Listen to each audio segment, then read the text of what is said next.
The day my wife walked out, she didn't even look back. No hesitation, no second thoughts. She grabbed her bags, told me I was going nowhere in life, and left with a man 21 years younger than me.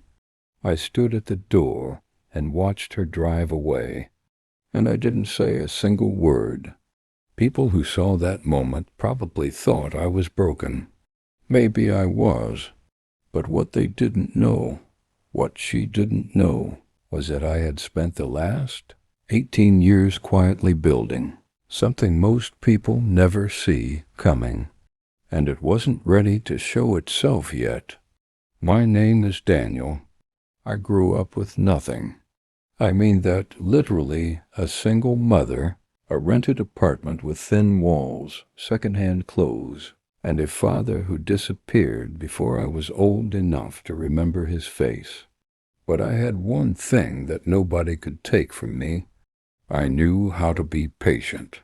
I met Rachel when we were both 26.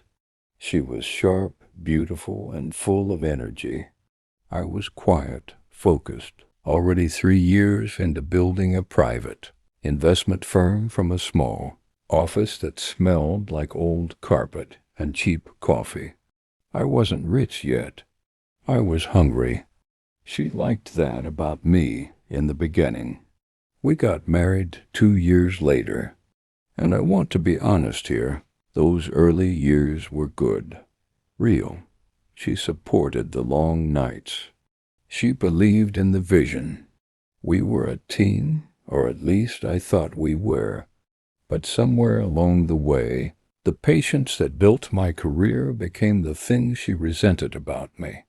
I wasn't flashy. I didn't drive expensive cars or post our life online.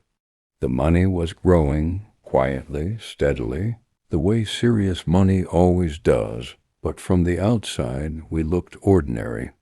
A nice house, reliable cars, comfortable life, nothing that turned heads.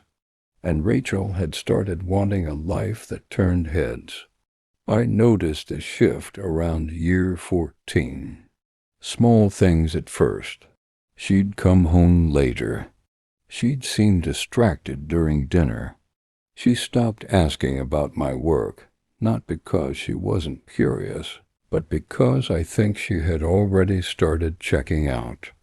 I didn't confront her. That's not how I'm built. Instead, I observed. I stayed consistent. I kept building. Looking back, I should have understood what was coming. The signs were there, written clearly, the way warnings usually are before something falls apart. But I kept believing in the version of her I married. That was my mistake. Not weakness, not ignorance, just loyalty given to the wrong person for too long. His name was Connor, 34 years old, personal trainer, good-looking in the way that photographs well, but doesn't hold a real conversation. I found out the way most men find out. Not from a confession, not from a dramatic scene, from a silence that got too comfortable, from a phone screen tilted just slightly away, from a weekend trip with friends that had one too many inconsistencies. I didn't explode. I didn't follow her or make accusations. I simply started paying attention in a different way. Within 3 weeks I knew everything, and what I felt wasn't rage. It was something quieter and heavier than that. It was the specific grief of realizing that someone had been performing love for a long time while feeling something entirely different. That the person sitting across from you at dinner had already left. They just hadn't told you yet. I sat with that feeling for a while. I let it move through me without letting it move me. Then Rachel came home one evening, calm and rehearsed, and told me she wasn't happy. That she hadn't been happy for years. That she needed something different, something more alive. She didn't mention Connor. Not yet. She just said she was leaving. I asked her one question. I said, "Are you sure?" She said yes without blinking. So I nodded, and I told her I respected her decision. What I didn't tell her was what that decision was going to cost her. See, during our marriage, Rachel knew I ran an investment firm. She knew we were comfortable. What she didn't know, because I had kept it structured that way, for reasons I'll explain, was the actual scale of what I had built. My firm had spent the last 6 years quietly, acquiring stakes in 3 separate technology companies. One of them had just entered the final stages of a merger that had been in negotiation for over 2 years. The valuation, once the deal closed, would place my personal holdings at just over $3.3 billion. The deal was set to close in 47 days. Rachel left on a Tuesday. The paperwork was signed 44 days later. Now here's what I want you to understand. I didn't structure things that way to trap her. I structured things that way because serious wealth requires discretion. I had prenuptial protections in place, not out of distrust when we married, but out of discipline. I had always kept business assets separate from personal life.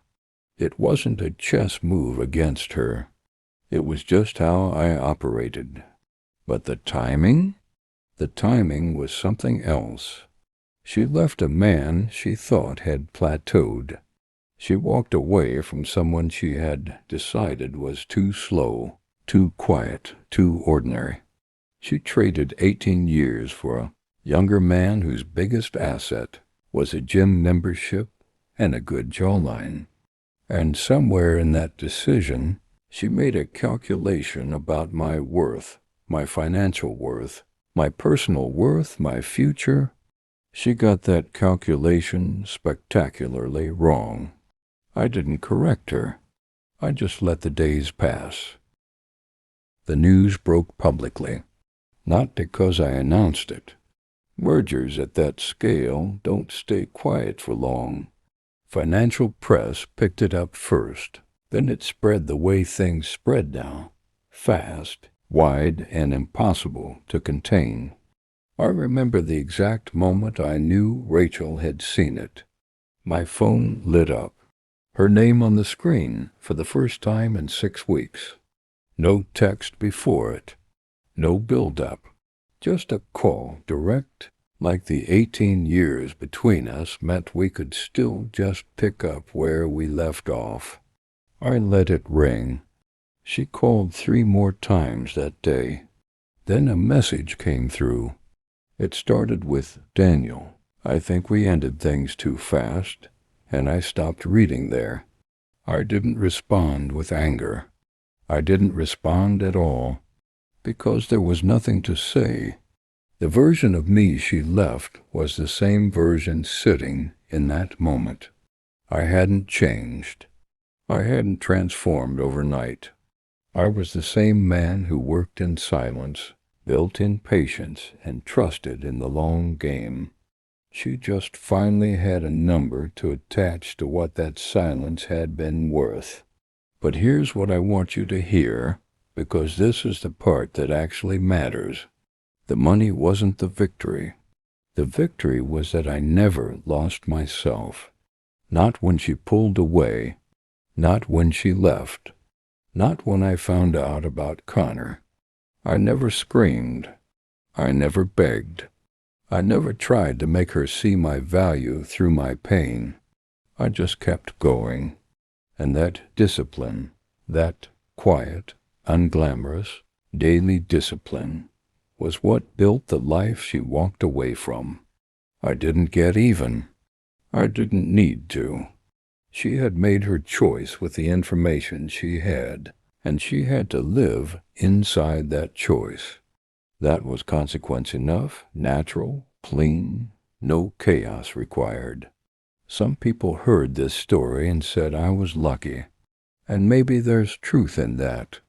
But luck finds the people who are still standing when it arrives. I was still standing because I never stopped building, even when the person closest to me had already moved on. These days I live differently, quieter in some ways, fuller in others. I have no anger toward Rachel, genuinely. I hope she found what she was looking for. But I also know this. A man who knows his worth doesn't negotiate with anyone who can't see it. I stopped negotiating the moment she walked out that door. And that's the day my real life started. Justice may be slow, but it always finds its way. Tell me in the comments where you're from and what you think of this story. If you enjoyed it, please like, subscribe, and share. For more powerful stories,